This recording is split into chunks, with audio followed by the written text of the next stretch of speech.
Al-Khariji, ada Khawarij. Al-Khariji itu keluar. Ini keluar dari siapa?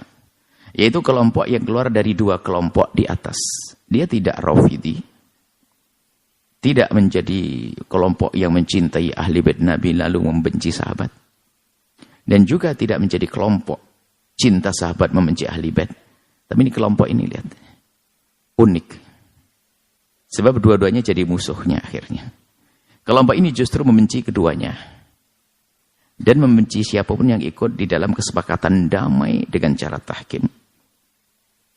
Yaitu kesepakatan pengikut Sayyidina Ali bin Abi Thalib dan pengikut Sayyidina Muawiyah yang berselisih untuk mengakhiri pertikaian dengan cara berdamai. Dan orang ini menganggap perdamaian antara Sayyidina Ali dan Sayyidina Muawiyah adalah sebuah kesalahan. Maka yang ikut peran dalam berdamai ini adalah penjahat. Di situ ada beberapa peran tokoh-tokoh penting, Sayyidina Imam Ali, di situ ada Sayyidina Muawiyah, Sayyidina Amr ibn al-As, Sayyidina Abu Musa al-As'ari. Empat ini jadi target akan dibunuh oleh orang-orang Khawarij, dan yang bisa dibunuh adalah Imam Ali bin Abi Thalib.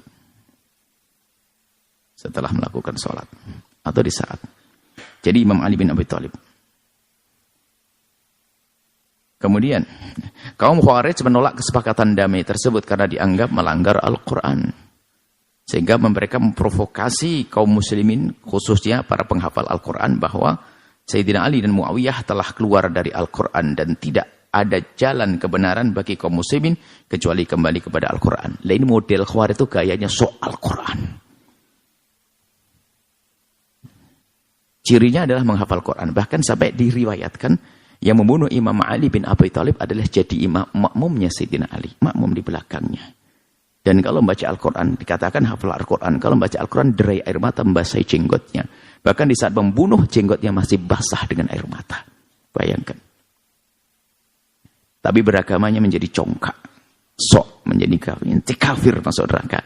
Dan Khawarij hari ini banyak mulai muncul. Dikit-dikit mengkafirkan saudaranya. Itulah Khawarij model baru. Kalau sudah nggak cocok, kafir, syirik. Apa konsekuensi, akibat dari pengkafiran? Kalau orang kafir dari seorang muslim namanya murtad. Kalau murtad itu murtad itu hukumannya had, dipenggal lehernya. Artinya apa? Orang-orang murtad harus perangi. Makanya Khawarij membuat kerusakan di muka bumi. Khawarij zaman dulu dan Khawarij model baru hari ini. Membunuh kaum muslimin lagi sholat di masjid. Itu ada biarpun dia tidak mengatakan Khawarij, pemikiran Khawarij semacam itu. Bagaimana mendidik satu keluarga, seorang ibu-ibu dengan anaknya diselendangi bom lalu ngebom kaum muslimin, mana pemikiran-pemikiran begitu. Orang Islam dibunuh, innalillah. Membunuh orang kafir saja nggak boleh kita masuk ke mobil orang kafir ngebom, nggak boleh. Kisah istishhad di Palestina nggak bisa disamakan. Di saat masuk pasukan musuh yang sudah siap menghancurkan kaum muslimin lalu membawa bom, itu babnya beda. Istishhad dengan cara itu bukan intihar, bukan ini, enggak ini. Di kota kita juga ada kan sampai waktu itu Pak, yang ada sampai di masjid Kapolres. Islam tidak mengajarkan seperti itu Islam. Nah itu Khawarij itu adalah pemikirannya itu kaku keras. Jadi kalau tidak sama dengan saya berarti kamu kafir. Kalau kafir boleh dibunuh. Bahaya banget.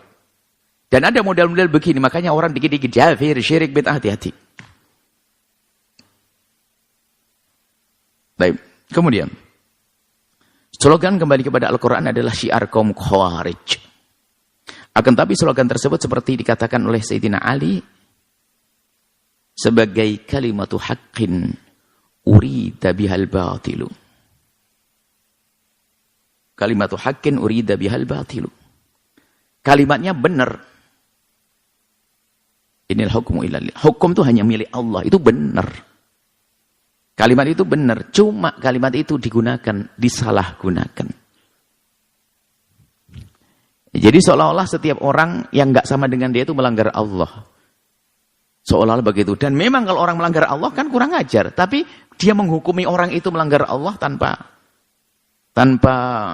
ketentuan, berantakan. Apalagi orangnya sempit ilmunya. Semuanya bisa salah. Dan insya Allah itu sesuai juga dengan hadis yang akan kita baca nanti. Insya Allah masalah amar ma'ruf nahi munkar. Mereka menjadikan slogan tersebut bukan untuk kembali kepada Al-Quran dengan sesungguhnya, tapi hanya untuk menjadikan senjata dalam mengafirkan kelompok yang berbeda dengannya. Yaitu kelompok Sayyidina Ali dan kelompok Sayyidina Muawiyah. Mereka menganggap salah siapa? Sayyidina Ali. Sayyidina Amr bin al-As yang menjadi wakil sahabat Muawiyah. Sayyidina Abu Musa al-Asy'ari yang menjadi wakil Sayyidina Ali. Empatnya jadi target untuk dibunuh. Target mereka adalah membunuh 4 orang yang dianggap perusak agama, yaitu Sayyidina Ali, Sayyidina Muawiyah, Sayyidina Abu Musa, dan Sayyidina Amr bin As. Karena 4 orang ini dianggap sebagai orang yang punya peran penting dalam sejarah tahkim. Tahkim itu damai tadi. Mengangkat Al-Quran untuk berdamai. Pegang kita Al-Quran. Maksudnya begitu. Mereka bersepakat akan membunuh ke-4 orang sahabat tersebut, tetapi hanya Sayyidina Ali yang bisa mereka bunuh ketika beliau sedang mengerjakan sholat subuh. Allah, nanti syahid mulia betul. Memang orang mulia tetap mulia. Sayyidina Ali. Kelompok ini mudah menganggap orang yang berbeda dengannya sebagai kelompok kafir atau keluar dari Islam. Nah ini mulai. Hari ini ada bau-bau begitu tuh. Slogan mereka adalah kembali kepada Allah dan Al-Quran. Tetapi dengan cara yang sesuai dengan hawa nafsu mereka. Saat ini kelompok dengan nama Khawarij sudah hampir tidak ada. Kelompok dengan nama Khawarij tidak ada. Tetapi pemikiran-pemikiran Khawarij telah banyak merusak sebagian kaum muslimin yang lemah pikiran dan lemah hati. Sehingga muncullah sejumlah orang yang mudah mengafirkan atau menuduh syirik kelompok lain tanpa didasari hujjah atau argumentasi yang jelas. Nah, ini muncul. Kafir-kafir, bid'ah-bid'ah. Diajak diskusi nggak mau. Yang mudah mengafirkan kami siap untuk menjelaskan. Silakan datang tanya. Majelis terbuka. Jangan gampang mengkafirkan. Terima kasih yang telah menonton video ini. Semoga bermanfaat. Jangan lupa like, komen, dan subscribe.